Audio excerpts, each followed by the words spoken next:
Welcome everyone to the Pro Wrestling Spotlight presents True Hill Heat 52. We are live from True Hill Studios and we are here to discuss everything that's going on throughout the wrestling world. We are talking about Finn Balor's heel turn on NXT. We're talking about Eric Bischoff being fired from the WWE, plans for NXT Japan, as well as New Japan Pro Wrestling of America, and next week's WWE Crown Jewel, aka Sweet Saudi Money 4. Is it 4 already? Yes, 4. Yes, 4. How much longer do we have to take this stuff? There's gonna be some Sweet Saudi monies for the next 10 years. What? 10? We gotta go through 6 more of these bad boys? As well as Major League Wrestling Saturday Night Superfight. My name is the True Hill Phenom SP3. To my left, welcome back the lovely, the beautiful Miss Krssi Luv. Welcome back, the Princess of the True Hills. And then to my far left, it is the resident True Hill alcoholic himself. He is not on rehab, and he is up to now, I think, 5 million ounces ever since. He has surpassed 5 million ounces of alcohol in 52 episodes of True Hill Heat. He is Top Guy JJ. On cue, baby. As always. On cue. Last but not least, I just gotta make the room appropriate, Gang is back, What'd you guys drink with your drink last week? Listen. Everybody was on the fly. Everybody was running late, so I'm sorry. I don't got the Queen's little flask for you this one. Yeah, but listen. You've been boondoggling long enough. You can kind of get a dose of reality. You can get a dose of some regular. I love a great regular solo cup. These are my solo cups. You probably been getting served wine, and you were probably the only person that I know that's probably literally getting served wine at the beach. No, not wine. Look, alcohol. Okay. You know what? Hey. Alcohol. So can we talk about what kind of alcohol you was getting served at the beach? Ciroc, Hennessy. Whatever. Your vacation. It was wonderful. It was great. We had a great time. Kids enjoyed themselves. Good to be back and rock and roll. I definitely missed you because I missed you guys too. I had to sit way too close to this douchebag for the last episode. That was very. I felt very uncomfortable. The fact that the episode got off to such a rocky start because we agreed on way too many topics in the beginning. What? You guys were actually agreeing with each other? It literally felt like True Hill unity. It was kind of it was very disgusting. It was disgusting. You know what? Because Because he gave me the platform on a lot of picks, and the fact that I know more than him and I speak more truth to him, he had no choice but to agree with them. He knows more than me. He's funny this week. You know what it is? It's called being a true fan, and that's so funny. Staying the fuck off them blogs and thinking you got these little facts because you're basically like the Russell Shepard of the True Hills. Russell Shepard. Russell Shepard. It's Ross Shepard. He botched the name already. Listen, oh God. Fucking these things up is right up my alley. Yes. Fucking things up and being wrong. That's right up your alley. Big ass I agree. Oh shit, y'all about to. I agree 100% y'all about to get smoked. So before we hear from you guys watching us live on the Pro Wrestling Spotlight, as well as the True Hills group page, we got to get to our True Hill roll call. This is where we shout out those who are supporting the True Hills group page, our True Hill Heat page, as well as our YouTube channel, True Hill Heat. If you are not a subscriber already and you are watching us for the first time, go to YouTube, push that subscribe button. Not only do you get True Hill Heat, this podcast that is going to be up on our YouTube channel this coming week, you get interviews, you get special segments, so check out True Hill Heat's YouTube channel where we got our Power retrospective with me and Krssi Luv. First part, because there's more to come. Man. But trust yes. me. Oh, yes. Whew. Let's get to our conversation. Every time I watch the next episode, I swear to you. She does. The True Hill Trinity, the top 3 conversation starters from our True Hills group page. Number 3, Steve Gerwick is back in the top 3. Number 2, the True Face, Steve Salvage. And then returning to number 1. Return. I don't know what happened. Something just failed here. Huh? Something just failed here with the internet, so I gotta start up again. Whoa. Oh wow. So lovely. I'm still recording here though. Well, there you go. Listen, so this is the thing that's gonna air when we go on YouTube. Yes. So producer over here just like fucking shit up. Apparently something went on with the internet. This is for our exclusive YouTube channel. Like I just said, there's people that watch us that only watch us on Facebook Live on all these places. Right, so you guys on YouTube get to see our producer, panicking in the background, trying to get us back on our live feed on Facebook. But we're gonna get to our roll call anyway without our live feed on Facebook because they should be subscribing and see this live. Number one, the Negro Buck himself, Nick Jackson. The True Hills that we got to shout out: Warren Frolic, Victor Manuel Arizola. Yeah, I botched that name. A? Yeah, A, whatever. Julio Marquez, Joey Hall, Manny Salinas, and a couple of YouTube subscribers we got to highlight: Magna Productions and Building 6 Boys. Building 6 Boys. So shouts out to those who just became subscribers to our YouTube channel because we appreciate you guys. Are we back on our live feed? We are back. We are back on our live feed. You guys, we lost you for a moment. We had an internet. First of all, the producer sucks. Wow. Because, that's not nice. So let's. So I had to go on the feed, right, to actually know that we were back. Now I didn't get a thumbs up. Maybe get a thumbs up to say we were still recording. Maybe get a thumbs up to be like, you know what, we're back up. Like, you know. The man was talking. How can I interrupt greatness? Fuck his speeches. Like, you make it seem like you haven't given. I agree with him. How can he interrupt greatness? Like, are you serious? Like, this speeches was shit. Would you talk over Ric Flair when he talks? Absolutely. Wow. This is what he did during the roll call. So he did the roll call while we were gone. This is how disrespectful he is. Yeah, because all of you guys watching this on Facebook, on Spotlight, on True Heels, should be watching us on our YouTube channel. So you get to see it on our YouTube channel feed. It gives you a reason to watch the live feed. It gives you a reason to watch the YouTube channel feed. So this dude literally just said, he's running down the top three, and he completely botchamaniaed this name down to the ground, and you know what? That's why he didn't want it to air live. So can we do the honors? Yeah, because I actually knew I was gonna botch that. Yeah, apparently the top guy JJ in his head of mystery and being wrong all the time, he came up with that scenario. Let's hear from the Spotlight and the True Heels. I know we just came live. Who is with us live before we get to our top news?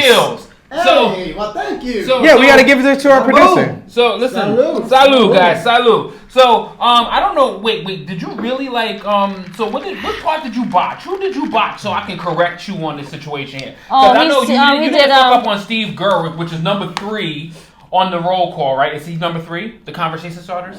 That's what we're talking about? The roll call? I was busy trying to get this back up, man. I don't know. No, it was right here. The roll call, right? So I'm talking about I want to know who he fucked up on so we can give that person a proper shout out when it re-airs. Victor's name. Him. Over there. Who? Victor Manuel Arizola? Yeah. Arzola? Wow. Hey, the most hated members of the True Heels is here, Mr. Clay Hawkins. Did you just give him an introduction? No. So this was actually a self-proclaimed. That was his comment? That was his comment. Oh my God. Anyone else? Austin says he thought his neighbor's spelled annoying wrong. And Chris says, "God damn it, stop using my data." That's I don't know what happened. That's never happened before, but it cut off our live feed. It gives you more of a reason to watch us on YouTube. So, like I said before, anything else? Jaquan says, "Back like crooked crack." Absolutely, absolutely. We were like you when you had that auto stop and then restart when you were on the Henny. It was kind of like that on the live feed, pretty much. Is that all? So, all right. So we got a lot of top news that we got to get into. So we're going to start off with WWE news. Says we had a jam-packed episode of NXT that ended with one of the hottest angles of 2019 from the WWE. Do you not know that we have so much wrestling going on, ever right now? It's a lot. Yeah, so a lot when we miss 2 weeks, there's a lot to get into. There's a lot of shit going on. It's just like, whoa. And my DVR, I came back, my DVR was like, and you know what though? I want to do something kind of out of the ordinary. I usually don't shout out people personally on here, But I do kind of want to give a shout out to my boy Steve Salvage. I actually went upon I saw something on his page that he shared that he's a very strong fighter while dealing with the wrestling world. So I just want to appreciate you and keep fighting the good fight, man, because we are all in this together. We all have a lot of battles, and keep it up, brother. I know you're doing a damn thing, and you are kicking this thing's ass, so keep it up, man. I'm very, very proud of the effort that you put in and the consistency that you always have on this show. Aw, Absolutely. Shouts out to the true face. So, speaking of faces, we had a heel turn. We had a face that turned heel, one of the hottest angles of 2019 from NXT or the WWE, Finn Balor. It ended with NXT, an awesome main event. He's like one of God's gifts to Earth. I'm just saying. He's just... Apparently, Krssi couldn't control herself watching this. But we had the main event. I don't know if it's like the new haircut or the new tattoos. I don't know what it is. It's just even more sexy. I just love it.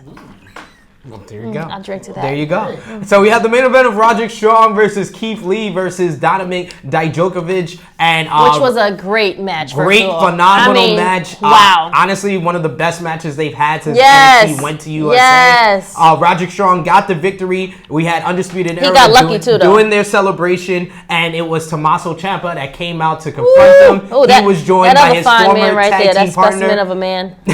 He was joined by his former tag team partner Johnny Gargano, who was then joined by Finn Balor. Yuck. Finn Balor looked like he was joining up with DIY, but then he gave the Pele kick to Johnny Gargano, laid out Gargano on the outside with a running drop kick, and then gave him the Bloody Sunday, the 1916 on the ramp, and laid out Gargano, getting him stretchered out of the NXT arena. What did you guys think about the Finn Balor heel turn? What was your thoughts on NXT overall and how it ended? Me first? I mean, you couldn't control yourself to let me finish. I was just like, you gotta get the first comment on your finisher. Boom. I just was like so excited to see that fine specimen of a man just walk down that ramp. I was just like, ooh, yes. I was actually excited when I saw him with Ciampa, and then once he turned, I was like, ooh, even better. He's being a heel is even sexier. Just love it. But I was like, well, is he going to be with Undisputed Era? He's just gonna be heel by himself. I'm confused. I was really confused after I watched it. Because I was like, so we didn't have the OC reunion, but we're going to put him as heel on NXT. I was still, like, lost. So, you know the emoji that go like this? Like, interesting. What about you, JJ? Great show, though. Great, awesome show. Too early, though, for the change. Bravo. That's what so this was the first time in a while that I saw anything on WWE TV that caught me off guard. Really? Like it just like, whoa. Like that was awesome. Like, the way he popped him, like that shit was so smooth. Not for nothing, I thought he tripped first. I was like, what is he doing? I was like, wait, did he fall? Smooth. And I was like, the way he just connect. Listen. So what happened when you smoke weed and watch wrestling? It's like, the Pele kick would be one of those lethal, like kind of like semi moves if he hit it that way all the time. That shit was so swift. Like oh shit. That shit caught me off guard. I loved the execution of it. I loved how the smile just went away. The little happy boy. He still gave you like a smirk though. Like he was like the little Finn Freeze guy it just seemed to dissipate and disappear. And then you just seen this nonchalant, I don't give a fuck. I'm not on no one's side, but I'm just damn sure not on yours. I loved it. Like, I loved the execution of it. And this is, to me, when you get good booking, is when you don't know what's going to come next. You don't know what's going to happen in a good way. Like, you can finally now look forward to, like, damn, what is he really going to do? Like, this is pretty damn cool. I love the execution of it. I thought the angle was definitely shocking. It was very well done, and it didn't fit a lot of like the blocking of a heel turn. A lot of times, like it felt more like the blocking for a setup for War Games. So that's why they got a lot of the heat that they did, because they took away something that the fans wanted to see in DIY reuniting and fighting up against a more powerful thing in like Undisputed Era. So it took away something that they wanted. So Because that's the next Definitely one, War Games, well right? done. Yeah, That's War the next- Games is the next show up. Definitely well done. But like Krssi said, I think as JJ was starting his whole thing, that how he felt, I felt like it was rushed. Yeah. It was too soon because Finn Balor, this was when he returned to NXT a couple of weeks ago. He was this happy. was the It's first just- time in a while he felt like a top babyface. Yes, So yes. to take that away when you could have done a lot more and you could have built up to this Yep. and you could have told a better story. Yep. Because WWE a lot of times they go for these shock heel turns and then then the don't do follow up nothing. Yep. hurts. Yep. The follow up hurts because you could tell these shock heel turns they weren't planned out. Yep, they weren't ready for it. Yep. So although like Uncle Dave Meltzer said it on Wrestling Observer Radio, this feels like a reactionary type of move. This doesn't feel like he was brought down to NXT to do this heel turn. This feels like he was brought down to NXT as a reactionary thing to combat AEW, and then he was turned again because the numbers have been going down for 5 straight weeks. That's why. No. I'm not taking away anything that you're saying, and and I'm not saying I dislike the curveball, but it's a reactionary thing more than something that they planned out and have a story and something that I could be confident they're gonna follow up with very well. Even though this is NXT, so I'm a lot more confident than if this was Raw SmackDown. Yo, Raw is trash, son. Let's hear from the Spotlight and the True Heels. Raw is trash. The Negro Buck says the real rock and roller is back. Nice. Absolutely. Okay. Looking for some more. Hold on. Now I will say they did foreshadow it a little bit well by saying that his future was his past. So saying that he's going back to the Prince Devitt role is more of saying that that's going to be his future now. So they did foreshadow it by a week at least. So it wasn't like a reactionary thing where this week they decided that. So at least there's that. And guys, I'm just saying, if we get anything close to Prince Devitt promos out of this heel turn, we are in for a fucking ride. Absolutely. We are in for a fucking ride. And I will give them 100% credit. They chose the right guy for him to heel turn against because we know Balor versus Gargano is going to be fucking awesome. It's going to be fucking awesome. And I can't stand Gargano, but I'm ready. Yeah. No matter how you feel about Gargano, the character, nothing can take away from Gargano on TakeOver. Gargano delivers every single time. He absolutely does. He does. All right, Chris says Finn could have used a turn a year or two ago, but the turn now doesn't hurt either. Well, yeah, Absolutely. I mean, yeah. Drunk guy says, so now we know why she doesn't like Gargano. He doesn't look good. Okay. Oh, wow. So talent doesn't matter. Looks do. Gotcha. Wow, the sexist turned it on you. Wow. Drunk guy sexist turned it on you. Wait a minute. Well done. Wait a minute. You're not. Well done. Come on. Yo, drunk guy got a little clap back. He definitely had some yak. He has some yak. He definitely had the yak. I mean, Gargano's talented, but he's not cute. Finn Balor is cute and he has talent. That's the winning ticket right there. Don't be mad at me. Look at facts. Anything else? Yes, Austin says, that was cool and all, but not as cool as my guy Shorty G. Absolutely. The coolest gimmick in the WWE today. Absolutely. Who is that? One note that we gotta say that. What? Who? Shut up. Yo, what's the next topic? One note that we gotta add that was. One note that we gotta add that was announced today is that they're gonna do a special episode of WWE Backstage following tomorrow night's SmackDown on FS1. And the reason why I'm announcing this to follow up with our top news is that the special guest on WWE Backstage will be Finn Balor. So we will hear Finn Balor's first comments since his heel turn tomorrow night following SmackDown for WWE Backstage. And I don't know about you guys, but I'm looking forward more to Backstage than I am to SmackDown now. So. Okay, so wait, so Backstage comes on after SmackDown? Yes, on FS1. FS1. So wait, we're it not kind on... of follows each other now this week because SmackDown is going to be on FS1 Exactly. Okay, wait. So... We're moving too fast for you? Yeah. Why are they not on Fox this week? Right, that's what I'm Because saying. the World Series is on Fox. The World Series is on this one time. See, I thought it was on FS1 from the beginning. They will be back to being on Fox starting next week. The World Series will be over by then. Oh, that's cute. Because they know the World Series is going to have more ratings anyway, so I mean... You got to make a business move. The World Series draws 10 million. Yes, it does. I mean, I'm just saying, It that gives bringing more ratings. So, of course, we're going to go where the money is at, sir. I mean, no, that's contractual obligations right That there. definitely you better is. air that bitch, or we're going to Channel 4. Pretty much. We got Final Four. So I guess JMC doesn't like Balor either because he says that gives him a reason to not watch WWE backstage. Well, there you go. There you go, JMC. JMC? Is the interview being held by Triple H? No, hell no. No. Well, if it was, then JMC is watching. Oh, he's definitely tuning in. He's watching with his lotion. Anyway, next topic. Next topic. That have been the best line he's used. I definitely gonna say something like a little sucking of wait a that. minute. What the fuck did JMC do to you? He ain't do nothing to me, but he acts very excited when. Wow. It's your birthday, don't they have something? Damn.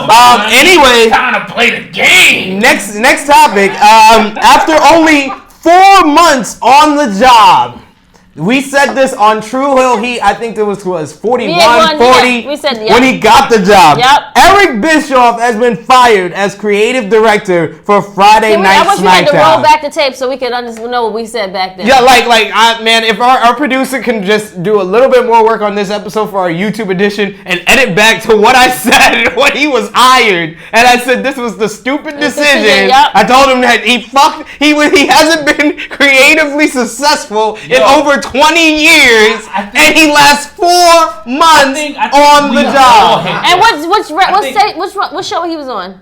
He was on Friday Night SmackDown. I think we all called this because you literally called it a retard move. I called it a publicity stunt. Yeah. Like it was. It was trash. It was just shit written all over. Yeah.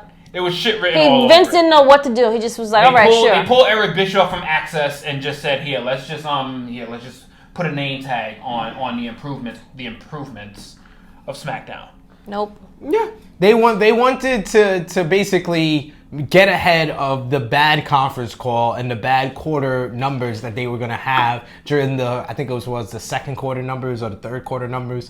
And they knew it was going to be bad, so they went ahead of it and they made the announcement for Paul Heyman to be the creative director for Monday Night Raw, Eric Bischoff for Friday Night SmackDown.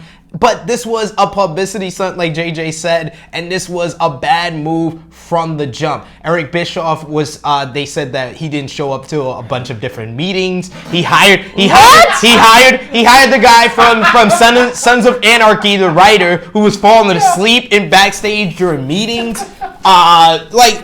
He absolutely did nothing. Like, it was to the point that Bruce Pritchard was the guy who was producing Friday Night SmackDown SmackDown Live every single week, and now Bruce Pritchard is the guy that replaces Eric Bischoff in the creative director role. So, do you think that WWE even cares about the bad publicity this does give them for putting him in a position that he loses in 4 months? And do you think that Bruce Pritchard is the right guy for this job to replace him? I think he's the perfect Band-Aid. I think he was the perfect Band-Aid, and it's good that you got this out the way before their real season starts, because their season really starts in a couple of months.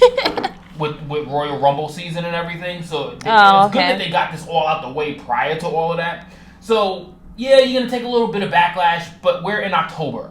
So it will be forgotten about by the end of Survivor Series, and then we'll be in full swing of the real season that's to come up for WWE. So I don't see it as something that's going to hinder them for a long time. They might get a couple jabs here and there, but the fact that they got him out, if anybody understands what I mean, Eric Bischoff just straight Albert Hainsworth his contract with WWE. He got paid and just said fuck work. And that's just reference from a football reference, because my boy used to be one of the best in the game, got paid and just said fuck life. Yep. I got a check, I'm good. You know what? Fuck this meeting. I'm getting drunk. I'm good. You know what? I show up to work when I want to. True. That's exactly what happened, but I'm glad that, it's good. Sometimes you gotta give WWE a little bit of credit for the things that they catch before shit gets really bad, and they caught this one before it got really bad. I mean, it was bad before when he was doing it was bad. Exactly. He was just the scapegoat because the number went down they lost 1 million viewers from their debut on Fox to the second week. They lost 1 million viewers. They had to do something. They had to fire somebody, and he was the biggest scapegoat. And I said this from the jump that he was just going to be a scapegoat if something went wrong, and it went wrong like that, and he got fired quickly. So JMC has a solution. WWE needs to hire Vince Russo back. Bro!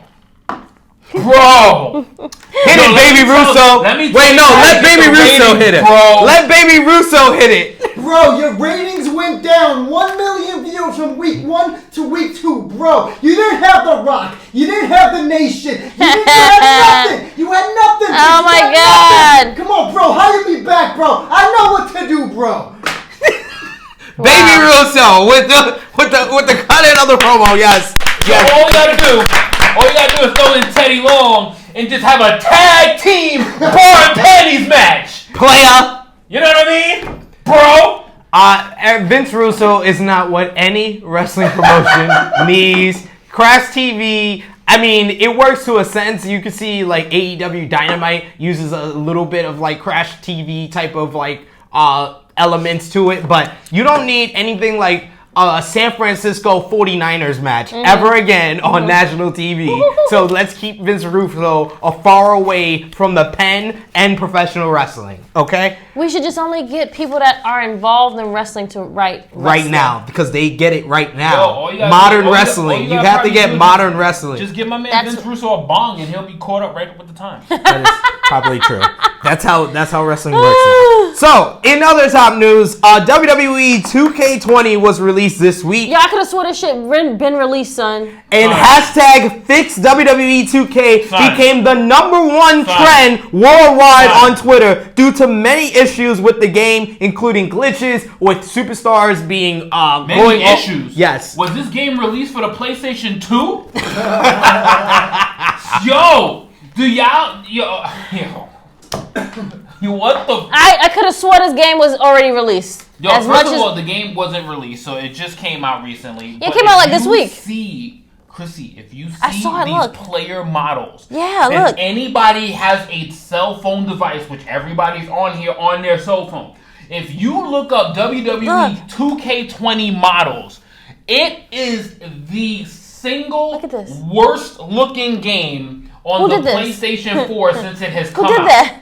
Yo, that's like literally taking one of those. Yo, it literally would have looked better on the Nintendo Switch. Oh my God, I can't. No. It's god awful. The But you did all the- graphics, the glitches. It's been probably the worst release in WWE history for They video spent games. more time on the commercials than the actual game. Yo, Obviously. So first of all, to anybody that bought WWE 2K20, I'm so sorry. You should get your money I just back. want to say thank you. What? Thank you for the bullet that you took for us. Because that shit Oh man. needs surgery to repair. Surgery? Damn. It needs surgery. It shit needs a new gallbladder. That shit needs. Whoa, that shit needs life in itself to be redone. That shit is worse than Undertaker's hips. Wow. It's really bad, and it's Is not Undertaker getting gonna see Saudi? any positive reviews. Even that- and Well, that- Undertaker was actually on the float at the parade at Riyadh for Saudi Arabia. He's not on the show for Sweet Saudi Money 4, but he was on the float at a parade. How the fuck are you on a parade float in character? How the fuck is that even possible? And A Roman Reigns Undertaker float. Yo, he's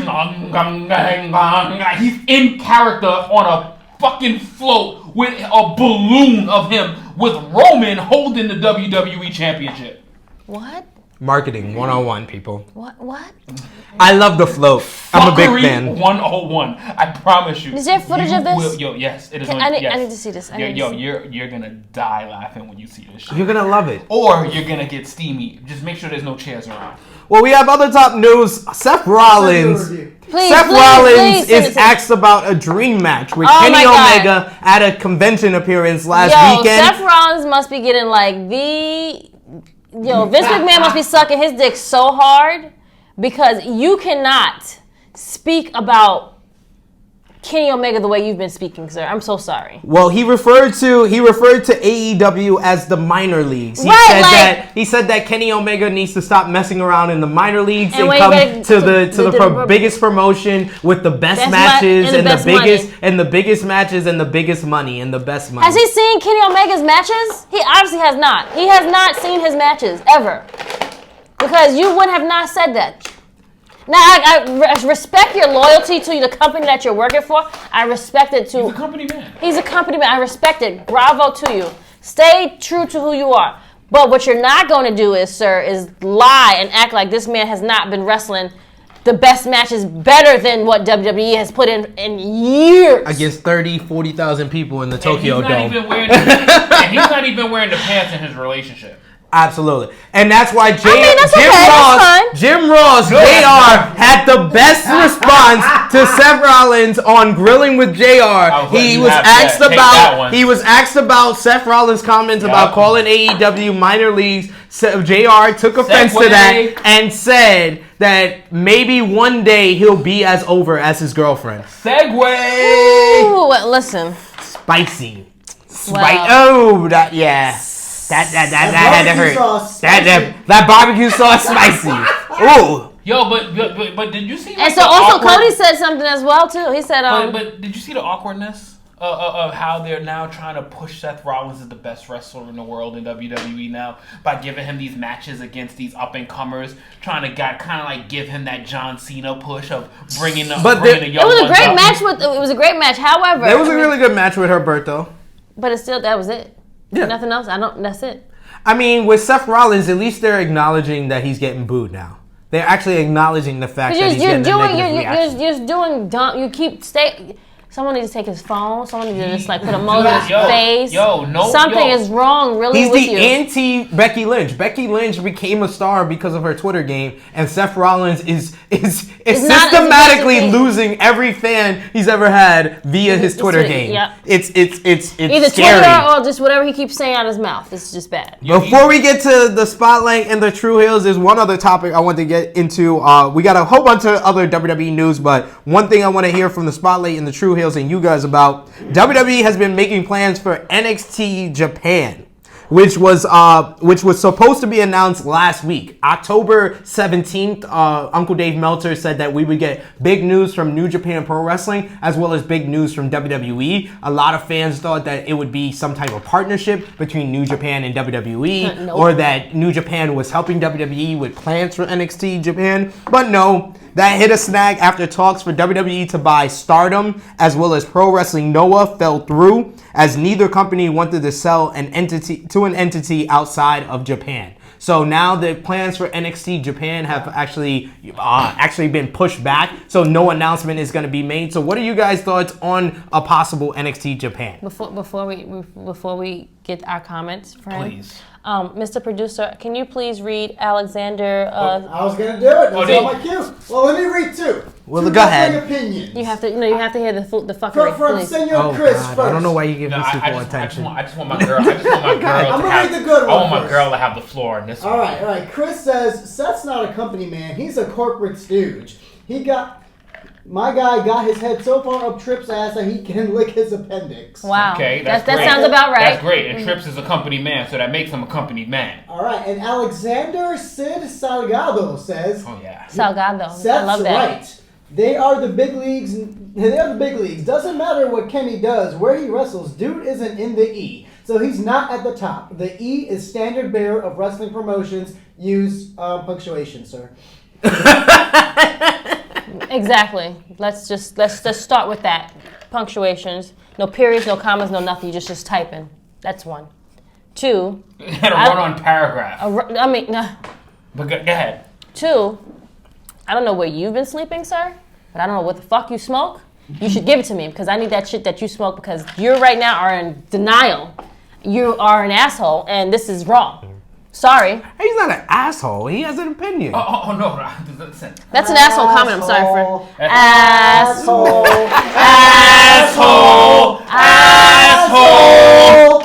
Thank you. I'll be devil's advocate, I guess. You could be devil's advocate. That's your job, Dad. Go ahead. Yeah, of course. But Kenny. Kenny Omega has been wrestling in the Tokyo Dome. Countless matches like he probably shouldn't have even survived, but yet you have Seth Rollins doing little baby matches with Brock Lesnar, and for like 10 minutes. 3 minutes at WrestleMania. 3 minutes at WrestleMania. You do the math, sir. I don't know, but it's really not. This is epic. The producer is drinking through a straw. I wish I had a straw. He is drinking through a sippy straw. A sippy straw. Any other comments or questions? Some responses. Chris responded, a company man can still put his company over and not shit on the competition. Hey! A fucking stooge will act like that. Example, Roman Reigns. For the past, fucking 4 years, Roman Reigns has been able, he put his foot in his mouth 1 or 2 times about the Bullet Club and shit, but he was able to come back from it. He didn't keep digging his hole deeper like Seth Rollins. Seth Rollins is just a joke when it comes to... Right. Completely understood. But this is the way they're going to make him turn heel, though. Make you a company man. This is the way they're going to turn him heel. Seth Rollins is just a rookie at being the big dog. He's a rookie at this. Yeah. He's never been here before. He's never been at this level. He's never been at the apex. So he doesn't know how to handle it. Clearly. You lost a Twitter war with fucking Will Ospreay, bro. Who lost the Twitter war with Sadie Gibbs. But he just never learns from his mistakes. And clearly, whoever his advisor is, because if his head was all the way up Tripp's ass, Trips would have told him, shut the fuck up, play a role, and just keep wrestling and keep being the best. But clearly, he thinks he's his own man because he needs to, have as much credibility as man. So, he's trying to do shit on his own. And he is failing miserably. Austin says, Seth is the Titans of the WWE. Oh, God. Wow. All right, you know what, though? At least Seth has championships. Ooh. Well, there you go. That's true. That's a good answer. At least, I know when to cop to my own shit. Exactly. I haven't celebrated a championship yet. That was I haven't swung a motherfucking title around my motherfucking head. I ain't attend no goddamn parades. Seth Rollins won the fucking big match at WrestleMania. He is not no goddamn Titan. You know what he is? He's like the Giants. That was a bad Titan joke. He's like the Giant. I would say Seth Rollins is more like the Giant. The ones that don't know how to brag about their success. Absolutely. That's a better... Yes. They don't know how to... they win a couple rings. I would agree with that. They win a couple rings. He's going on Family Feud. They miss the playoffs all the time because they always miss them off with their shit. That's when we're going to go. That's when we're going to go with. He got a couple big victories, though. He got a couple really big victories. But not for nothing, Seth Rollins is better as a heel. This is going to lead into him being a heel turn. All right, how about this? One more comment from Clay, actually. Hey, Clay. People just like to hate the top guy. They hated Brock when he was the top guy. They hated Roman when he was the top guy. Now they hate Seth because he's the top guy. It's a bad position. You lucky this is ice, and I can't throw it at an iPad and an iPhone right now because I throw that shit right at you. Okay, so... What are you talking about? Who said what? This? Clay. Your man's. This is wrong. What are you talking about? He makes a good point. He does not. Yes, WWE's been on a streak. When it comes to WWE, yes, since John Cena, every top guy has been hated on. I love how you play devil's advocate. Since John Cena was I love the devil's advocate. That's actual fact. Well, yeah. It's not many times that Clay says facts in the comments. You gotta give him credit this time. He said an actual fact. No, the fuck I don't. John Cena, Roman Reigns, right? Brock Lesnar, Seth Rollins. Those are the last 4 top guys of the past 15 years. Let's run down exactly why these people weren't getting credit. One, Brock Lesnar wasn't getting any credit. He was getting hated on because he never showed up to work. Yep. And people didn't think he cared about the company. Yep. People hated on John Cena because nobody believed he can wrestle. Yep. He sucked in the ring. Nobody liked the Roman Reigns push because everybody thought it was forced down our throats. Seth Rollins is all of the above. He's great in the ring. He's decent on the mic, but he is just fucking terrible at these little internet battles and at these little things that's going on right now. So he is fucking putting his foot in his own mouth. He's fucking his own reign up. It's not John Cena that is fucking the reins up because people had their opinions set on him already. People called him a fake. People called him shitty in the ring. People with the Roman Reigns comments said he is just terrible in the ring. His push was forced. And Brock never showed up to work. But and Stat Guy with a point to you. He said that Punk wasn't hated on. Punk was not the top guy. So stop, John. Punk was never the top guy. So let's cut that out. I know you live in Chicago now, and you want to give Punk credit, but he was never the top guy. Let's kill that noise. Yeah, Let's kill that noise. I mean, he wasn't the top guy in He's as much of a top guy as Daniel Bryan was. And I'm an all-time Daniel Bryan fan. Daniel Bryan was never the top guy. So kill that noise. Wow. Okay. Well. So Stat King, that's between you and SP3. I'm just saying. I'm being honest. I'm being real here. I covered all the other ones. I'm being real. But I will give you credit. Every reason or excuse that you gave was valid. But it's just an excuse. It seems that WWE fans come up with an excuse to hate all these top guys. They find a reason. You said valid reasons, but they always find a reason. But this was reasons that people can argue that were true. People didn't, for some reason, couldn't correspond with the wrestling style of John Cena. Even though he put on some of the best WWE matches that you would watch if you went back and actually watched them, his matches weren't wrestling executed perfectly, but they were entertaining as hell. Yeah.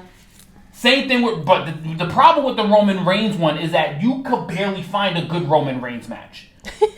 You could barely find one. And the fact with the Brock Lesnar style, his style in the ring never changed, and this shit happened once every 3 months.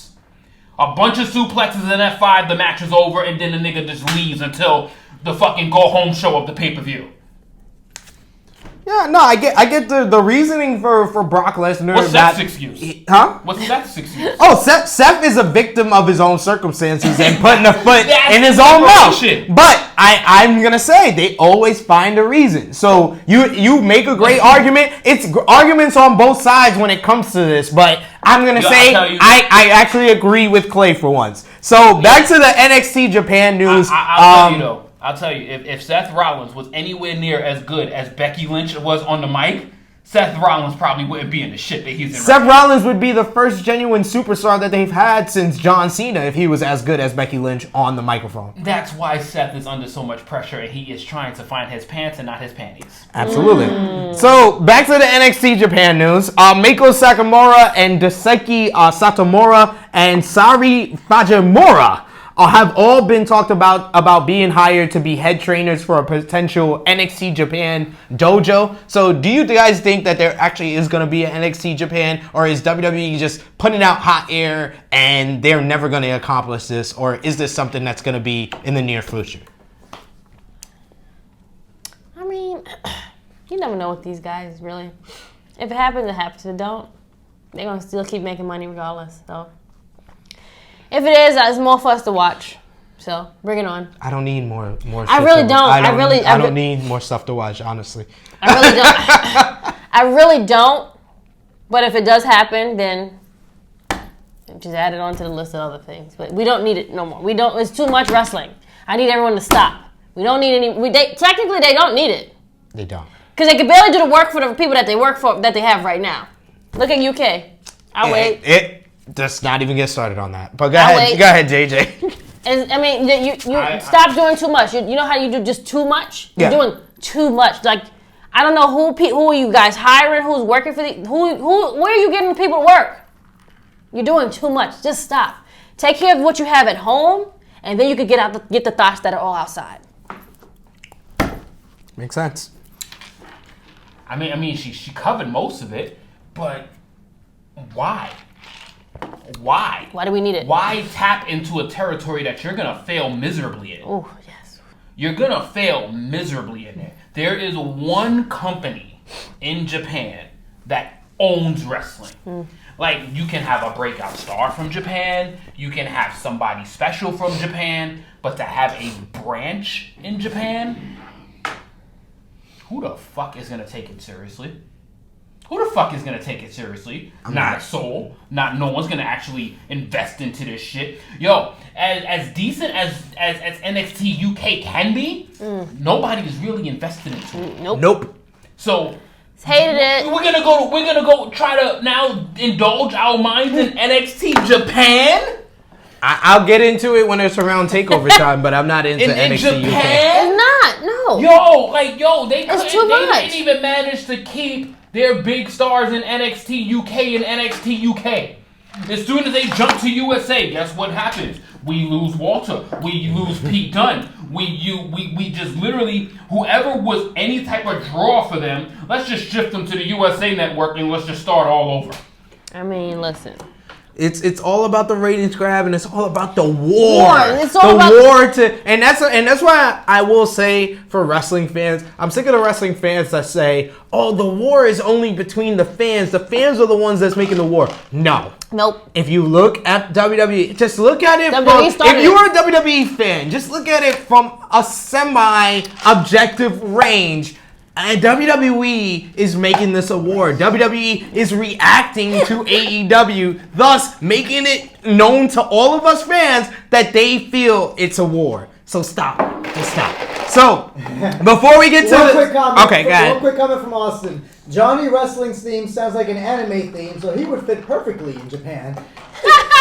I guess that works with Rebel Heart. All right, I mean, not for nothing. Like, yo, you my guy, Austin. Like, you my guy, but you are failing in the comment section tonight. He's not as funny as it's a Thursday. You're failing This is our tonight. first time on a Thursday. You gotta be all right you for my it. guy, Maybe man. he's You my guy. maybe man. he's funnier on Fridays.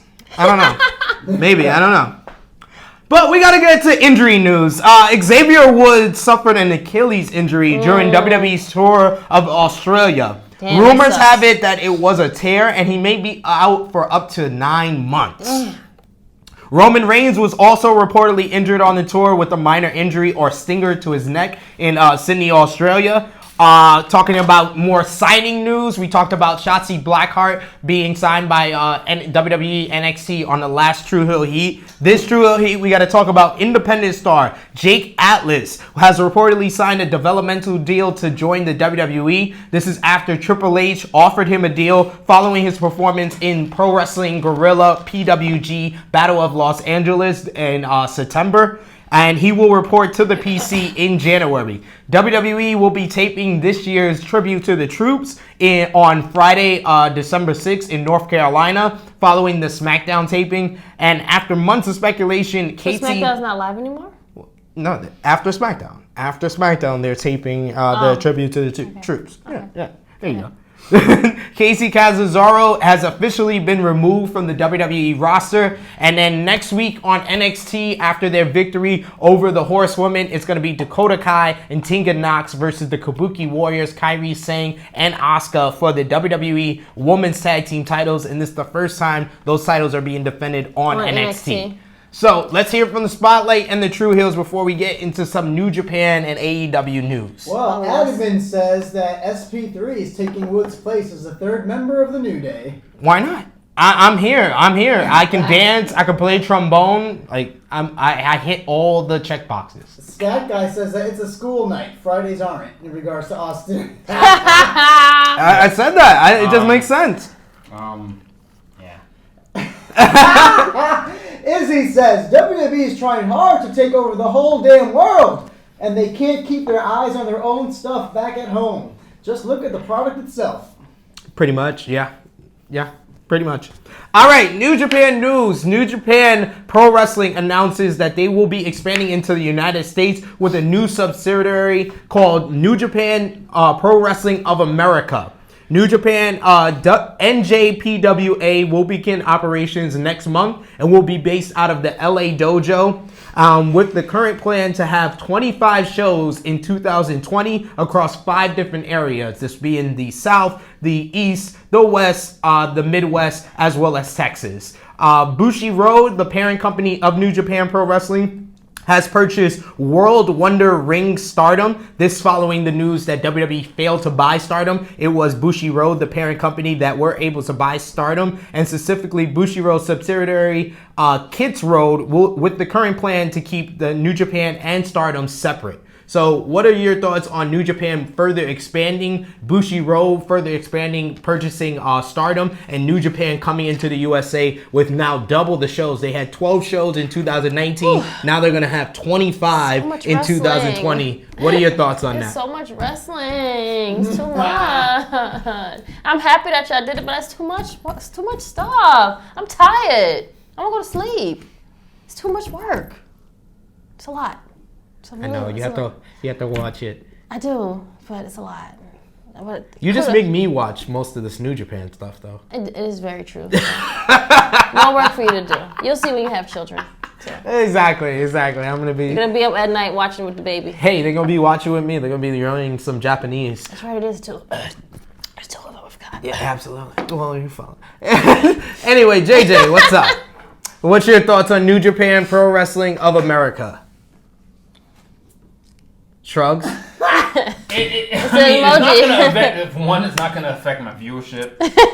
I watch basically the big shows for New Japan anyway, so I don't watch any of their weekly stuff. I mean, I'm happy that most people don't happening. watch their weekly stuff. I mean, it's cool. Like if they come into a neighborhood near you, that you might be able to go and attend a New Japan show, because if they're gonna be expanding that much, they might come to your town. But I mean, it's cool. It's cool. That's pretty much all I got. There's nothing. Doesn't add any pizzazz or any flair or any substance to what's going on in the world of wrestling. I mean that's the kind of the area that I kind of agree with Chris. It's just sometimes too much is too much. Sometimes it's listen, you can only go to but so many places. You only get so many goddamn days off work. Like NXT UK. Jesus Yeah. Christ. Like, So to follow up with these guys said, and to keep the same energy that we kept with WWE starting their plans with NXT Japan, I feel like this New Japan Pro Wrestling of America is a mistake. They are not really looking at this the right way. They are just overexposing what they already have. And I don't feel that all these shows are going to have top New Japan talent. And if you don't have top New Japan talent, as we saw in 2019, a lot of the United States shows were not even worth watching. There was a whole tour that they were stopped by visa issues. And the top star on the whole tour, I think, was like Juice Robinson. And Juice Robinson is a really good wrestler, but he's not a top star in New Japan. So if you don't have Okada, you don't have Naito, you don't have Ibushi, you don't have Tanahashi on all these shows, 25 different shows.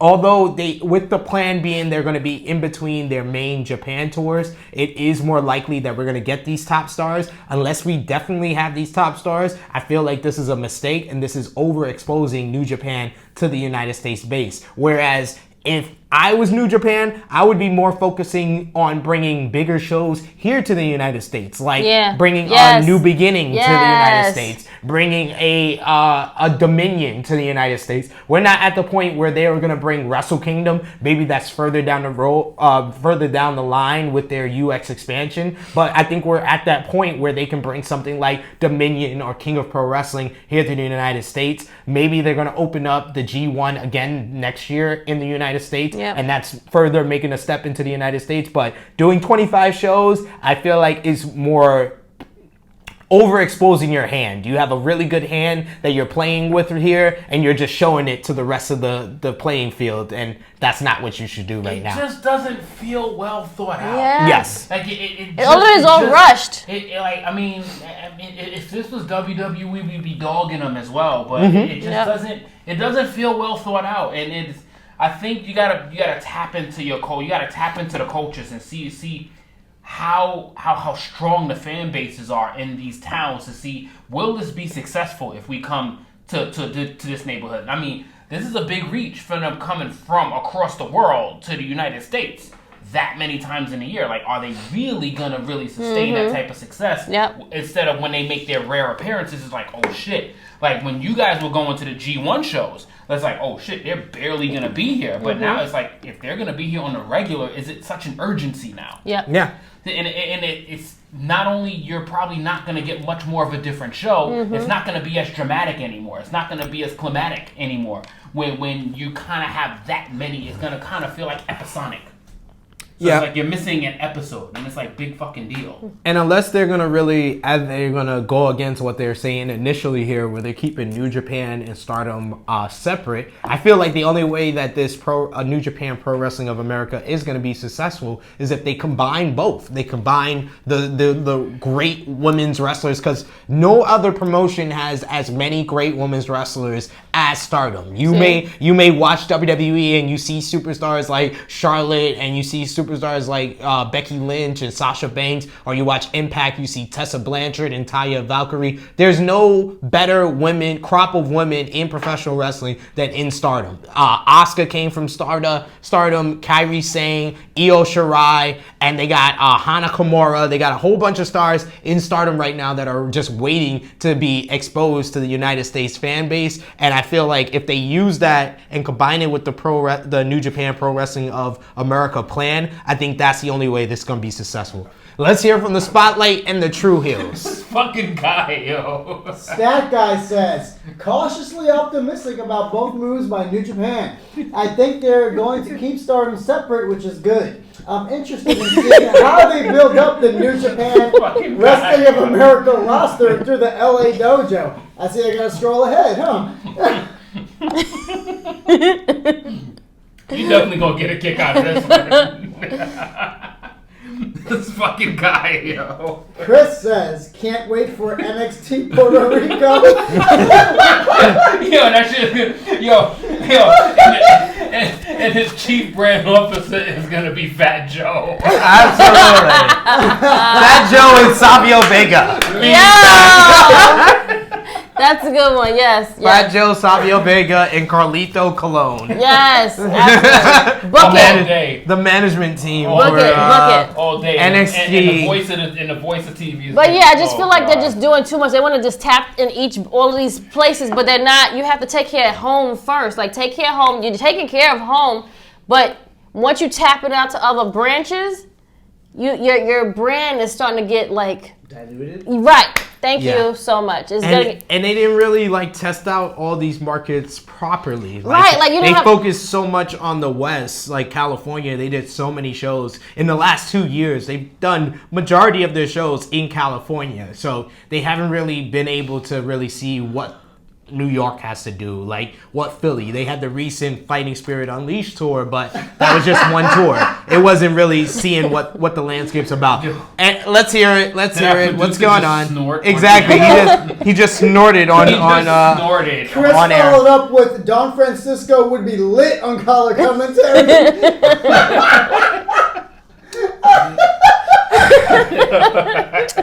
Well. All right, thank you for that. We just going real Spanish off the rails. Apparently, we're going Spanish off the rails. So, a couple of New Japan news that I gotta end with. Following the whole news with Stardom, WWE's attempts to buy Stardom to help with the start of NXT Japan. It was Stardom CEO Hiroshi Akawada who never had considered selling to WWE, as they did not have much of a plan outside of using the women for NXT Japan, with no details on how or who would run NXT Japan. So because WWE did not really have a plan in sight, that's why Akawada did not sell to WWE, instead selling to Bushiroad, the parent company of New Japan. According to Wrestling Observer newsletter, Chris Jericho and Jon Moxley are expected to work Wrestle Kingdom 14, both nights in the Tokyo Dome, with current plans for Jericho to face Tanahashi, like we spoke about on a recent True Hill Heat, and Moxley to face the new IWGP United States Champion Lance Archer. New Japan announces that their upcoming U.S. show on November 9th in San Jose will be Jushin Thunder Liger's final U.S. appearance before he retires at the Tokyo Dome at Wrestle Kingdom, and Ibushi versus Okada is official for Wrestle Kingdom 14. So before we get into AEW news, anything you want to talk about from the New Japan news we just talked about before we follow up, or anything from the Spotlight True Heels? Let's get into AEW. It was AEW Dynamite last night. Yes. I'm just happy for Ibushi, man. That we've been hyping this man up for almost 2 years, and he finally is getting his Wrestle Kingdom main event. I mean, we both kind of called him winning the G1 in 2018. So him winning it Climax. Yes, your favorite show.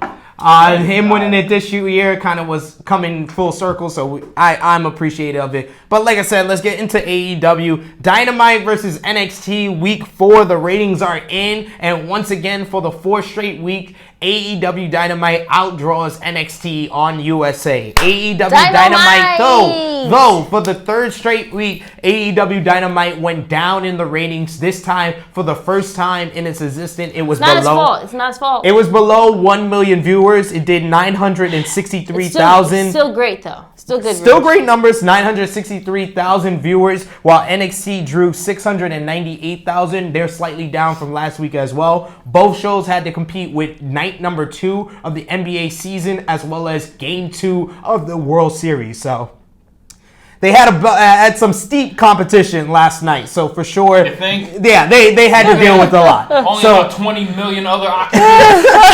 That's it, you know. So coming off of AEW Dynamite, new matches for AEW Full Gear, and to remind you guys once again, we'll remind you again at the end of the show, if you're in the New York City area and you're not able to go out to Baltimore, we are going to be live. Krssi Luv, Top Guy JJ, even our producer, Baby Russo, Baby Seth himself, and me, SP3, are going to be live at Love Story on November 9th for AEW Full Gear. We're going to be filming True Hill Heat 53 live at Love Story, and then we're going to be watching Full Gear with all you crazy New York City fans. Yeah. So come out and join us for our second ever viewing party for AEW Full Gear. And just added to the card is the Young Bucks going up against Santana and Ortiz, as well as Hangman Page up against Pac. What was your thoughts on AEW Dynamite last night, guys? Did you guys watch it? And what was your favorite matches or biggest moments you got from the show? Great show. Love when Coney came out and talked about the other wrestling company that he used to work for. And that he can come out and go up there now? Yeah. I mean, hey, just another one up you on the other people. Just saying. I mean, WWE was the one that started the whole back and forth anyway. So, hey, you gonna talk about me? I'm gonna talk about y'all. Hey, it is what it is. Great show. I love how. I hate how the last match ended. I guess that TV time is real shit show. Well, with AEW, they want to make the time limit draw a realistic ending. So it's in the future when it comes down to that 2 minutes remaining, the crowd is going to get up for it. So they had to establish this, and this was the perfect matchup for them to do it because Moxley and Pac are two main stars. So neither one they wanted to see lose here, especially with both of them having big matches at Full Gear. So it made sense. Okay. All right. Fine. Thank you. Great match. I loved how Chris Jericho and the rest of the guys were up there and I guess their little private box watching. It's fucking classic. Just great. It's just amazing. Who wears a scarf? And then when they came out, they're booing. They're like, boo, boo. I'm like, they're acting like it's just great. They have popcorn. It's just amazing. Love it. I just love it all. Love their little group. You gotta love a great faction. Just saying. They're off to a good start with the Inner Circle for sure. Yes. What was your thoughts, Top Guy JJ? My favorite moment of the entire show was the match between the Best Friends and the Young Bucks. Shit. Sometimes when you know when a story is building, you can tell when a story is being built up with Proud and Powerful and the Young Bucks. That might have been one of the best Young Bucks executed finishes in a long time. Because it was not just because it was their best match, the statement victory. Sometimes those shits mean something. And I loved how they came out and they made a statement against the Best Friends. And that doesn't happen too often. I love the execution. I love how it was a different finish. I love the tandemness that they did. It was just, I loved how they dominated and then accepted to make this match at Full Gear feel even bigger. I loved that moment. Of course, the Jericho and Cody shit was pretty dope. And, I mean, the fight was pretty trash, honestly. The fight was trash. I don't know what the fuck that shit was. You hitting him with a scarf for crying out loud. I don't know what the fuck. And then you missed the garbage spot. You completely fucked that up. So Cody still got a little bit of WWE botches in him, you know what I mean? But let's clean that up a little bit, and then we on the right path. But honestly, once Pac and Moxley went to commercial break, I was like, yeah, this is definitely gonna be a draw. They definitely gonna lead them into a no time limit match. Yeah. It's gonna be one of those no time limit. I like that. It's a classic build, but sometimes smart, simple makes good TV. I agree with both of these two. I loved AEW Dynamite. I loved NXT as well. Yes. But AEW Dynamite, they had 5 really good to great matches. And the highlight of it all, the best match of the night to me, was Private Party versus Lucha Bros. My God, it had moves upon moves. Like, I've never seen a match at 10 miles an hour. Like, it was just ridiculously paced, ridiculous moves. Some moves I've never seen before, like Phoenix drop kicking Quinn to make Quinn give Cassidy a reverse Hurricane Rana was insane. One of the best tag moves. My roommate's watching with me, and he's like, "I've never seen that before." Cause like, he was amazed by it. I was amazed by it. That was a great match. The angle with the Inner Circle and Team Cody was tremendous. It would have been the best angle of last night if not for Finn Balor's heel turn. That stole the angle of the night. Yep, but sure did. Both shows were tremendous. Those I love 8 minutes Dynamite. count. Absolutely. Them extra 8 minutes Absolutely. don't count. So I said this on. Thank God for Wednesdays, because Mondays It's trash. well, the wrestling week really starts to Softball. me Tuesdays. Tuesday with NWA Power and AEW Dark, and then we got NXT and AEW Dynamite on Wednesday, and now you got True Hill Heat on Thursdays. So you got everything you need, and then SmackDown will probably ruin your taste on wrestling. I gotta get to Power, but damn, AEW Dark was pretty damn good, man. And Gotta get to Power. Start from the beginning. AEW Dark. I think based on, it was kind of on my work schedule, and I basically feel like I had an hour left to stay awake, so I used that hour on Dark, and I was impressed. AEW Dark gives you promos, it recaps Dynamite very well, and gives you just fun matches. Following up from Dynamite last night, next week is going to be SCU versus Lucha Bros in the finals of the tag team tournament. This follows with the Lucha Bros taking out Christopher Daniels last week with that killer.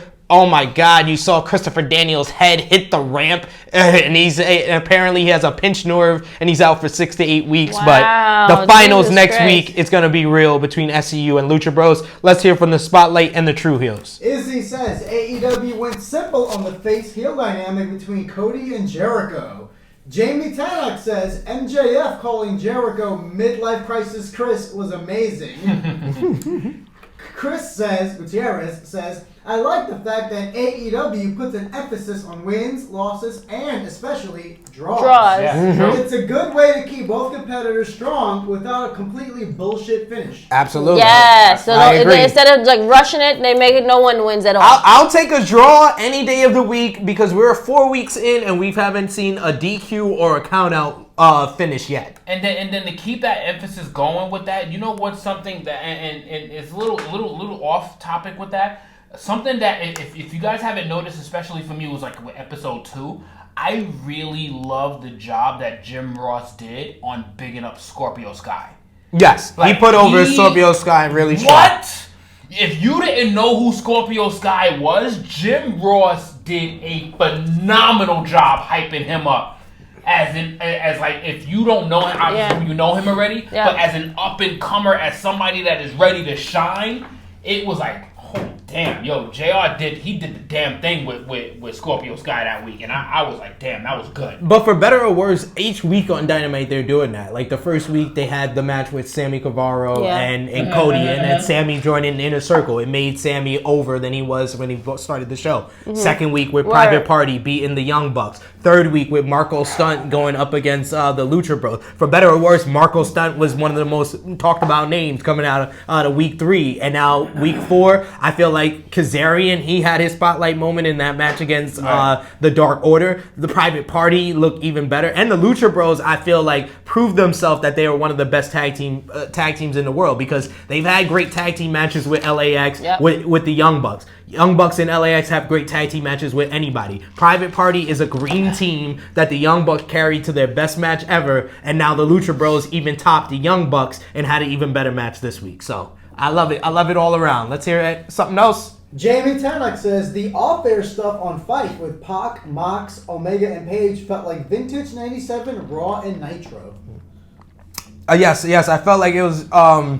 I heard about that. I haven't seen it yet, but I liked how that was used to kind of introduce. That's how they should have ended the show. Yeah, they should have, but they didn't have enough time. So Hangman Page, and Pac making their match that way. I definitely enjoyed it. Fight again because they have to have someone to win the fight. So. Yeah, it's built into a bigger match down the line. So we got to get more AEW news. AEW EVP Kenny Omega defeated Phoenix at AAA Heroes Immortes. 13 this past weekend to win the AAA Mega Championship, and he plans on defending that in AEW. Brandy Rose has decided not to no longer accompany her husband Cody to the ring in the near future in preparation for his huge match against Chris Jericho for the AEW World Title at AEW Full Gear. AEW on TNT will air in Germany on Fridays. Ring announcer Justin Roberts has officially signed with AEW. Wrestling Observer newsletter. Wait, yes, Justin Roberts. He's been with the company, but he hasn't officially signed a contract. He just officially signed his contract. Wrestling Observer reports that Dasha Fuentes, the former WWE backstage announcer, is now working with AEW under her real name, Dasha Gonzalez, doing Spanish language announcing for AEW Dark. Word backstage at last week's AEW Dynamite is that Luchasaurus, who was forced to not wrestle in the AEW Tag Team title tournament with Jungle Boy and being replaced by Marco Stunt, like we said before, suffered a hamstring tear, which may take him several months to recover from. Rock and Roll Express were announced to be on next week's episode of AEW Dynamite, and they will be presenting the AEW Tag Team Championships to the winner of the tournament. Oh, I hope they both don't look like the women's one. And then in bigger news, a bigger celebrity appearance set for AEW Dynamite this coming week for Halloween. It will be Rick and Morty on AEW Dynamite this week. Yes. Wow. Yes. How? Rick and Morty will be on AEW Dynamite this week. A little curveball. Right. It was What are you talking about? A little bit of a segue. So you mentioned something, and I've been dying just to get a chance to ask for your opinion about this, because there's been a lot of back and forth. Yes. This is a question directly for you.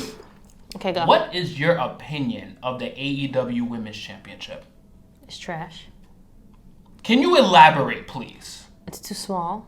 It looks, I guess they were going for the old vintage look of the old women's wrestling belts, and I can respect that. However, this is the year of 2019. We're almost in 2020. And if you're going to give women, and have the first match that you had at that type of caliber that failed to meet people's expectations, let's just put it out there, because the match wasn't that good at all. What? The match between Rio and Nyla Rose, it was the most over match on that show. Was it? And it was the loudest. It was the loudest women's match ever since Bayley and Sasha. Okay. I concur with your opinion, but it was over. I hear her out. You can, okay. I was also gonna say she did give her opinion on True Heat 50 because that was right after the debut. But anyway, go ahead. Oh, okay. Of the overall women's championship belt? Yeah, on True Heat 50. I don't recall this, but okay. I know you don't.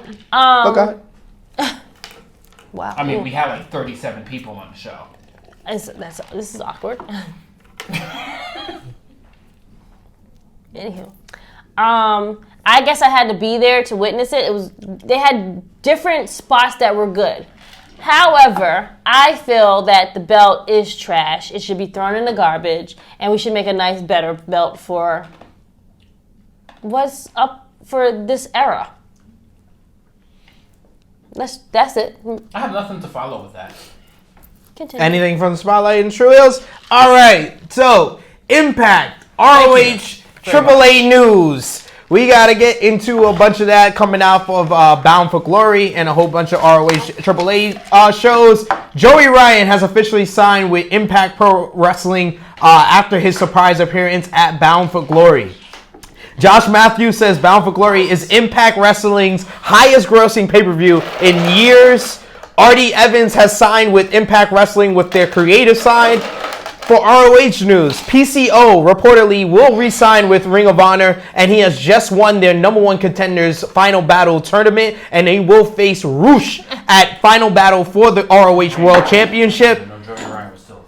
And in AAA news, in a very scary moment, I don't know if you guys seen it. If you've seen it online, please go out your way to see it. La Parka, the AAA La Parka, not the La Parka from MLW, the La Parka from AAA, was hospitalized with a neck injury after a botched dive versus Roosh in Mexico. His head collided with the barricade. He did a suicide dive where his head connected with the barricade, and he was hospitalized afterwards. So definitely our thoughts and prayers to the family and to La Parka as well. And in more brighter news, NWA Power has been a revelation to a lot of professional wrestling fans. A lot of wrestling fans are big fans of it. NWA Into the Fire. The next pay-per-view for NWA will be on December 14th in Atlanta at the TV studios out there in Atlanta, Georgia. NWA Power has been very popular among internet wrestling fans. I don't know if you guys have watched it. What are your thoughts on just the craze with all the wrestling fans that's been enjoying NWA Power?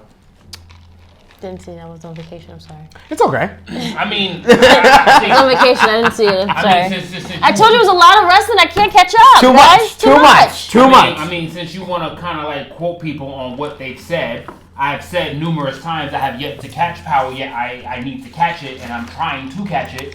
I didn't. And when you say Power, I'm thinking like. So how about Get Rich Town? How about you pay attention, host?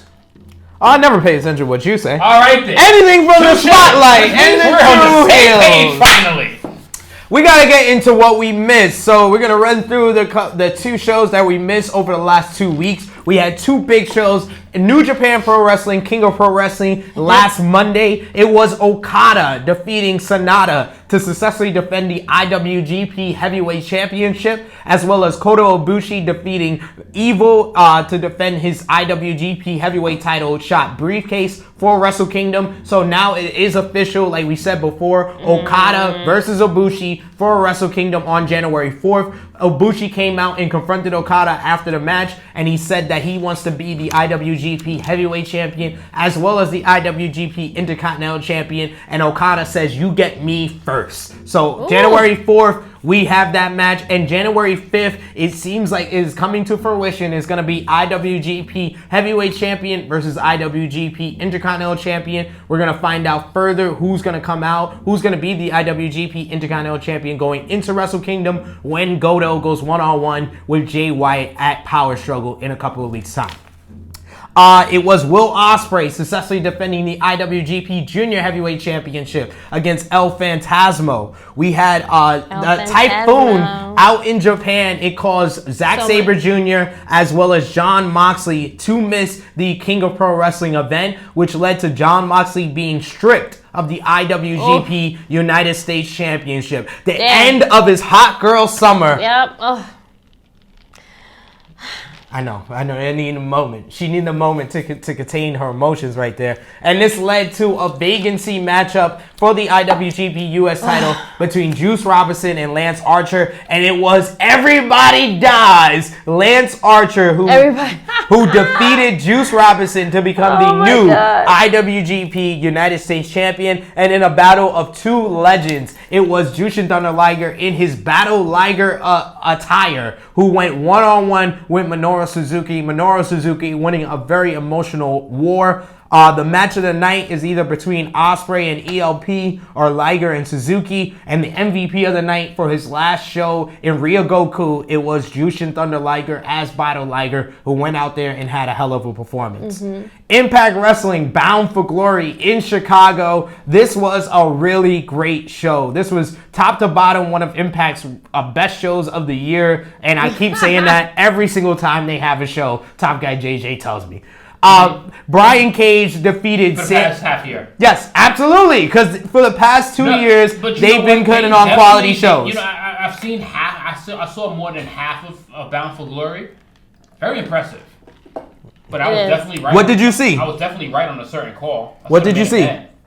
Oh yes, you called Brian Cage winning because they hate Sami Callihan. I don't know why? They hate Sami Callihan. Why? They hate Sami Callihan. I don't know why? And you know I was hinging. I was like, he always delivers, but he never wins. They hate Sami Callihan. I don't know why, that's so funny. The only person he was able to beat is Tessa Blanchard. That's the only person he could beat in a big match. What a woman. Fuck? What the fuck? Why do they hate Sammy? I don't know, man. I don't know. I don't know. But a great match. Great match. hardcore match, and it fit the feud so well. If you didn't know the feud, Sami Callihan cracked a bottle over the head of Brian Cage's wife on the night of their wedding after confronting Brian Cage and Melissa Santos. This followed up the week before the show. He gave a power driver to Melissa Santos while Brian Cage was handcuffed on the ropes. So it was a very emotional, personal war. Brian Cage got the victory with the drill call into Thumbtack. So what did you think of Ken Shamrock? I thought, I want to say, What? first of all, Oh the my God. video package was awesome. The video package was fucking awesome with Ken Shamrock saying he was going to take his ankle home with him. Oh my God. And like that was just awesome. But the match, oh my God. Moose saved Ken Shamrock's life. That dive? No, but that dive. That first dive he does. Just out of the ring. That first dive he does where his head's This going to is go why- down. This is why y'all retire. No, but I will say this was Moose's best performance No, ever. I'm talking about Ken Shamrock. But this was Moose's best performance ever because he saved a When man's you life. save a man's life, yes. This is so in another fashion. This is kind of what AJ did to James Ellsworth. If people like, he saved a man's life. Saving lives matter.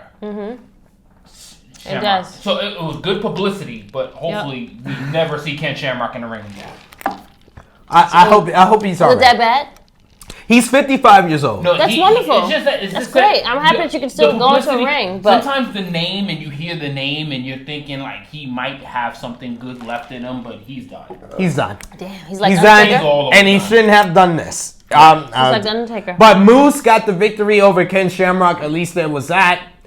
Ace Austin won the X Division ladder match to become the new X Division champion, stealing victory from Tessa Blanchard. Tessa Blanchard had the best performance of the night in this ladder match because I'm wrong on that one. she took out everybody. She took out everybody from OVE, right. Yeah. took out Ace Romero, and still she took the loss there. Ace Austin got the victory. Taya Valkyrie continues the longest reign of the Impact Knockouts champion ever by defeating Tenille Dashwood. Michael Elgin. I say I'll drink her bath water, but she doesn't win big matches. This is also true. You did say that. He said he's been saying that for the longest. Yep. Michael Elgin Good 5 defeated. episodes. Michael Elgin defeated Marufuji in a dream match. This was a New Japan match in an Impact ring. This was pound for pound the best match on the show to me. To my shower, Steve, and I will drink every ounce of her bath water. There you have it. And the North defeated Rich Swann and Willie Mack. That's too. I'll drink her bath water too. defeated Legend. Rich Swann and Willie Mack as well as Rhino and RVD after RVD in 2019 turned heel on Rhino. RVD in 2019 turned heel on Rhino. I didn't see that. I'm gonna say that one more time. I didn't see that. I didn't see RVD that. in 2019 turned heel on Rhino. Like why? For what purpose? Let me know why. Wait. Tell So me what? Why? so- what? so So we're gonna get more Katie so wait. So is RVD gonna get a push? Is a I push can't. coming? Right? Is gonna he get a coming heel for a push. Is Bill Yeah. Alfonso coming back? Oh my God! What? Right Down the middle! And we gotta also mention Kylie Ray made a surprise appearance in the Call Your Shot Gauntlet. She hasn't officially signed with Impact Wrestling, but we're very glad to see Kylie Ray out there for Impact Wrestling and out there on mainstream wrestling to begin with. So, match of the night is between the ladder match for the X Division Championship or Elgin versus Marufuji. And MVP of the night, like I said, the one great performance of the night was Tessa Blanchard. So, Tessa Blanchard deserves MVP of the night. Let's hear from the Spotlight and the True Heels before we get into what's next. And I just told you, I picked Michael Elgin to win as well. I had a very, very good record for Impact. You did. For the promotion you don't care about. Just no, I picked up Impact a little bit more lately. You did. I picked up Impact more lately. You don't fall asleep when I talk about their No, news but you know anymore. the fucked up thing is that he decided to do Impact predictions after It's okay. my rant on Hell in a Cell, after I had a triple shot of Ciroc. You blacked out, man. Drunk guy JJ. I mean, I definitely got drunk on that shit. Chris Gutierrez is the only Impact fan here tonight. Impact really is getting better. The production and booking can improve, but the talent and match quality is there. Okay. He also said, I'm convinced Sammy pissed in Don Callis' coffee one morning. What? Moose will be champ in 2020. You heard it here first. I feel like you're right. After Shamrock that. still looks like he can choke me out half asleep off the No. belly. Also true. Yes, he does. He does look like that. He does look like he's in looks great like- shape. He's in great He shape. looks phenomenal. For 55, No, he looks great. He looks great, but so does Goldberg. Also true. And he ends it off with, hey, we want some Kate. Hey! Do not take that from Krssi. Do not take that from Krssi. Do not. You just offended Top Guy JJ. What the fuck? Man. So, we gotta get into my favorite time of the year. From Saudi Arabia. I can't. Use your favorite. In the time of Rito Doran. They come around the biggest stars in professional wrestling history. In the WWE, the World Wrestling Entertainment. It is called WWE Crown Jewel, but right here on True Hill Heat, we call it WWE Sweet Saudi Money!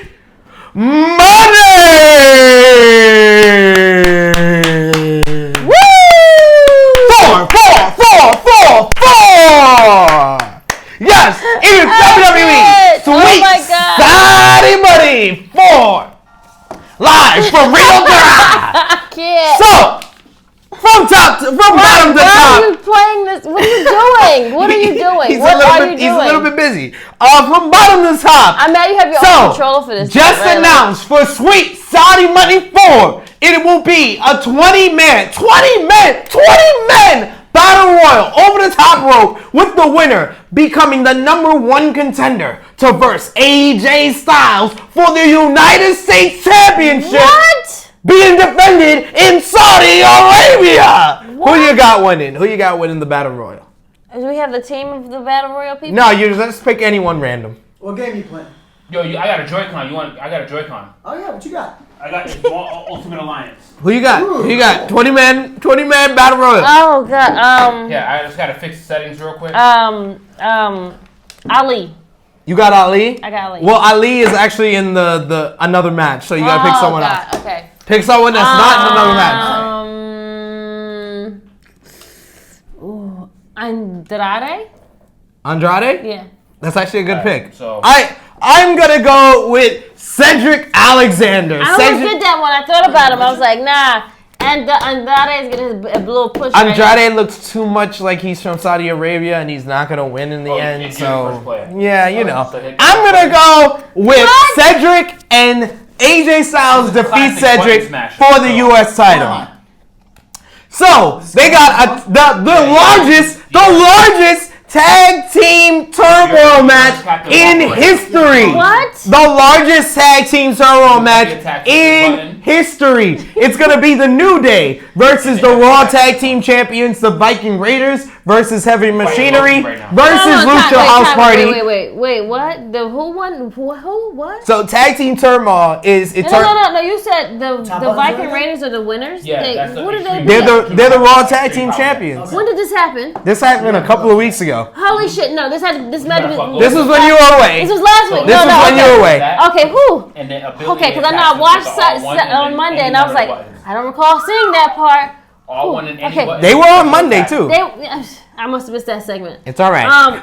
Because I was doing a lot of homework with my son. All right. Trickster. But wait, the Viking But if Raiders you are hit the all champions one- right They're the now? Raw Tag Team Champions. So they beat- Bobby Roode and Dolph Ziggler. Okay, well, because they're trash. It's all right.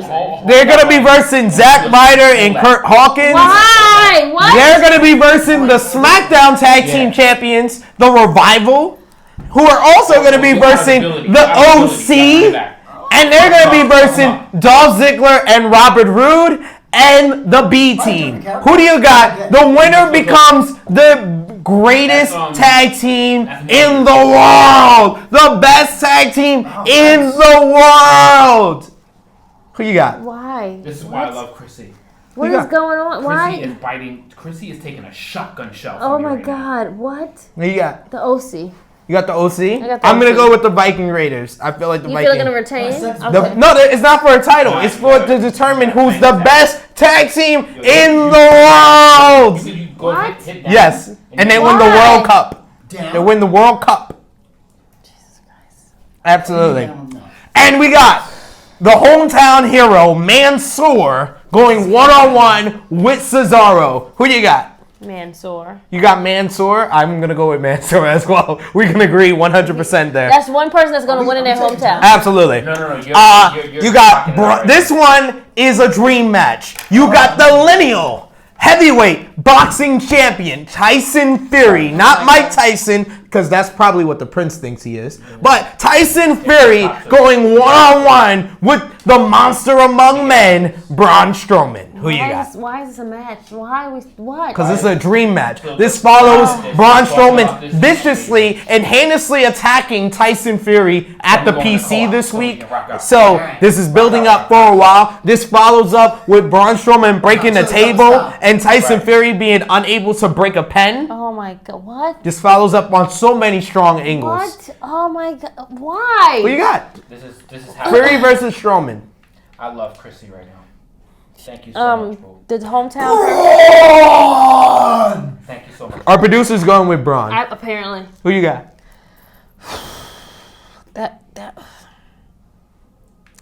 I'm going with the celebrity. I'm going with celebrity. Yeah. I'm going with Tyson Fury. I have absolutely no idea what the Falls Count Anywhere match for the WWE Universal Championship. And this match cannot be stopped for any reason. So pinfall, submission, death. You said Death? Wait, No. Concussion? Thank God. Concussion? Injuries? Nothing can stop this match. Nothing can stop this match. Except a pinfall. No. It says Falls Count Anywhere match can't be stopped for any reason. Any reason. What match? Seth Rollins going one-on-one in a rematch of their Matt Classic from Hell in a Cell against the Fiend, Bray Wyatt. So we Who gotta you get out got? of here. Where we So go? we gotta get out of this cell. Just saying. I got the Fiend. Let him in. I'm going with Seth Rollins. Right, because I'm like, first of all, Yeah, that was a yeah, bad so- thing y'all did by letting the Fiend lose. That shit was. He didn't lose. He didn't lose. It was a no contest. Okay. Potatoes. Referee stoppage In the Hell in a Cell. in a Hell in And a a Cell. Hell in a Cell All match. right, that's cool. That happened. Yeah, that happened. That definitely did happen. Real life. But what? Oh my God. Real life, it happened. Maybe Seth Rollins will. Seth Rollins is not losing inside the ring because they love Do Seth they Rollins. like him? I I don't mean, they're probably the know, only place that does God. like Seth Rollins. I mean, I'm gonna go with Seth Rollins here because Bray Wyatt is on SmackDown. Okay, wait. Oh God. So this match is the one they've been Yeah. building to the most here. It's gonna be Team Hogan with Captain Wow. Roman Reigns teaming with calling this match. teaming God, why teaming they with calling- Rusev. Tell you something, brother! Teaming with Rusev, teaming with pythons. Ricochet, teaming with Shorty G, the greatest gimmick in WWE history, teaming with Ali to verse Who Team. is that? That was Team Hogan, and they're gonna be versing Team Flair. Which is Rocket, Drax, No, Gamora, Team Flair, which is Gamora. Captain Randy Orton, King Like the whole Corbin, Thanos, Shinsuke Nakamura, Heel What? Gamora. Bobby Lashley, and Drew McIntyre. Who you got? Team Hogan versus Team Flair. I've seen. What? In Saudi Arabia, I'm going with Team Hogan. I was 'cause the gonna say baby faces are Team gonna win. Right. See, Team Hogan because they got all the baby faces on his team. Yes, you're absolutely right. Does Team Hogan Hogan. like Saudis? Or Hogan likes they're not money. black enough for him. They're to they're hate. not likes niggers. money. No, they're Hogan not likes niggers. money. They're not niggers. He likes green. And then in the main event for the WWE Championship, it is like gonna Nelson, be yeah. a rematch. Fucking people up, son. High five. of the UFC Heavyweight Championship match from almost 10 years ago is going to be for the WWE Championship. Tank Abbott against Ken Shamrock. Brock Lesnar going one-on-one with Cain Velasquez. Who you got? Cain Velasquez. You going with Cain? Cain. Rey Mysterio's son. Yep. I'm going with Brock Lesnar. You think Brock Lesnar's really Yes, gonna I'm win? going with Brock. If it wasn't for the WWE Championship, I would not go with Brock Lesnar, but I'm going with Brock You Lesnar. think that'll set up a Because rubber it's- match for WrestleMania? I'm going with Brock Lesnar. I think it's gonna be a no because contest. I think no one's gonna win. for the No, WWE we- Championship. I think no one's gonna Are we in the win. Technodrome? It's for the WWE Championship. Win. I'm going for Brock Lesnar. Simple as that. Okay. It's Okay. like the Technodrome in Turtles in Time. You don't care that much. I mean, I'm. Shell shocked. Yeah. All right, producer. Oh, we got jobs to do. Anything for the spotlight and the True Heels about Sweet Saudi Money we got jobs to 4. Okay. Sweet We're Saturday. back. We're back. Hey, boo! Chris says, quoting Did I miss a show? You The did. only color I like is green, Yo, brother. we fuck people up. I can't. What is going on here? That was it. That's all the producer God. had. The Oh, producer God. couldn't follow up after playing Switch. That's all he had for us. MLW Saturday Night Superfight is how we end this episode of True Hill Heat. Really quick predictions for this one. This one's been building up. This is MLW's first big pay-per-view coming up in November. This is the first week of November. We got Injustice. One just in case. We got Injustice, Myron Reed, and Jordan Oliver, and Cotto Brazil versus Cerebro Dragon, and Puma King, and Gringo Loco. Gringo Loco has been feuding with the Injustice for a number of weeks. Gringo Loco has been the main focus of the Injustice. They've been jumping him, attacking him, and whenever they've been having up against him, they've had one-on-one matches against Gringo Loco. Now he has some backup in Cerebro Dragon and Puma King. So who you got in this one? Injustice versus Team Gringo Loco. Loco. You got the Loco team?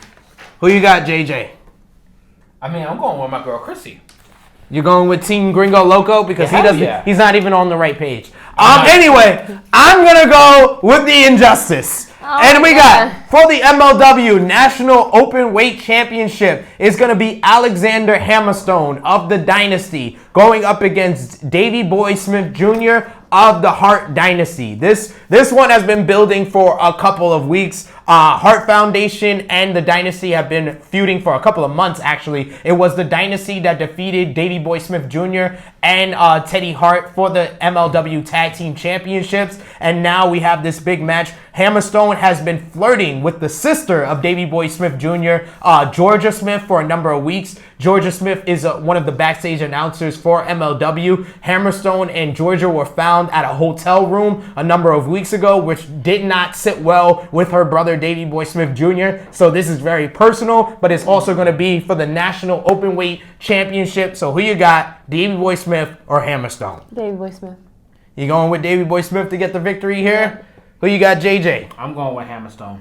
Going with Hammerstone. I'm the deciding vote here. I'm going to agree with Krssi Luv, and I'm going to go with Davey Boy Smith to win his first major singles title in MLW. Yep. This one is a dream match. This one is going to be hard-hitting for sure, and it's going to be brutal. It's going to be Timothy Thatcher going one-on-one with former MLW World Champion Tom Lawler. Tom Lawler has been basically just trying to verse the biggest and top stars that he can ever since losing the MLW World title, and this one is going to be a big one as he versus Timothy Thatcher, a former Evolve champion. Who you got, Thatcher versus Lawler?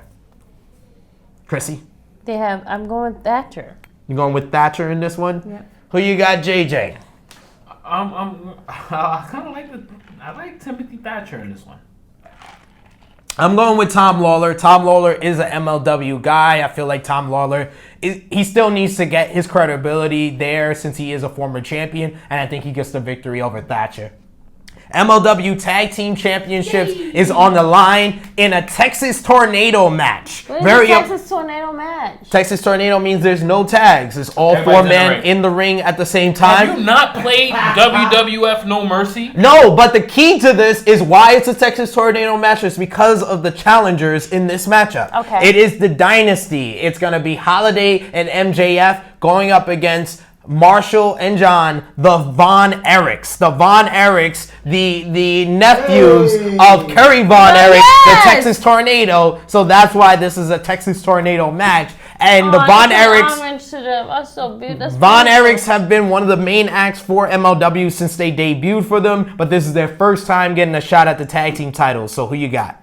The Von Erichs. I mean, you've been through so much. One of the best episodes ever. I mean, of Dark Side of the Ring. Yes, I'm waiting for season 2. They've been through so much. I actually should go back and watch it again. The Von Erichs need more than a bone. Like, they need a steak. Like, give you the claw. They need a Did they do the claw too? Yes, they do the claw. Oh, give them a steak. Classic. I think we're all around. We agree here. I'm going with the Von Erichs as well. This is their crowning achievement right here. They need to win these titles.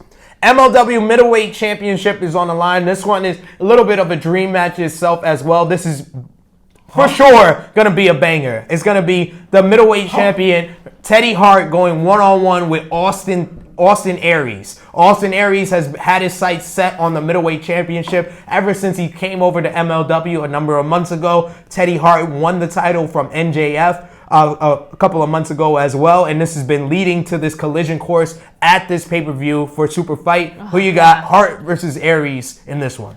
Ooh, Aries. You're going with Aries to be the new champion. All right. Who you got, JJ? I'm definitely going Teddy Hart retaining. Austin Aries is a scumbag. But I think that scumbag has found a home in MLW, so I'm going to agree with Krssi Luv, and I feel like Austin Aries becomes the new middleweight champion. Don't do that. That's not nice. That's not nice. Austin Aries doesn't deserve another title for the Oh rest my of his wrestling God, career. that's not nice. And then finally, no disqualification, MLW championship matchup. It's going to be the champion of Contra Unit, Jacob Fatu with Joseph Samuel versus LA Park with Selena Del Renta. It was LA Park who got the victory in the Battle Riot back at WrestleMania weekend to earn this title shot. He held on to this title shot for over 6 months and now will cash it in on MLW's biggest night ever on pay-per-view at Saturday Night Superfight. So who you got? LA Park versus Jacob Fatu.